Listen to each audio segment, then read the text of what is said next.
Everyone আসসালামু আলাইকুম। আজকে আমি আঁকলাম একটা স্ট্রবেরিটা আঁকার জন্য প্রথমে আমি স্ট্রবেরি শেপের একটা পেন্সিল দিয়ে হালকা করে এঁকেছি। এবার পাতাগুলোকেও আমি হালকা হালকা করে এঁকে দিচ্ছি। হালকা হালকা করে আঁকার পর আমি উপর দিয়ে আবার আরেকটু গাঢ় করে দিয়েছিলাম। তারপর আবার বিচির জন্য সেটা আমি লাল পেন্সিল রং দিয়ে করে নিচ্ছি।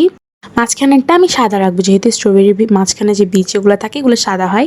এবার আমি লাল কালারটা যেখানে যেখানে হয় সেখানে পুরো জায়গাতে লাল কালারটা গাঢ় করে নিচ্ছি। শুধু বীজের জায়গাটা আমি সাদা সাদা করে রেখে দিয়েছিলাম। পুরো ইয়েতে লাল কালার করে দিচ্ছি তাড়াতাড়ি করে। বীজগুলো আপনারা চাইলে ফ্লুইড দিয়েও সাদা করে দিতে পারেন। এবার করা শেষ হয়ে গেলে লাল কালারটা উপরের যে স্ট্রবেরির উপরে যে সবুজ কালারের থাকে পাতার মতো, এটাকে আমি প্রথমে সাইড দিয়ে গাঢ় সবুজটা দিয়েছিলাম। এরপরে মাঝখানে ইয়েলো গ্রিন কালারটা দিয়ে মিক্স করে নিয়েছি।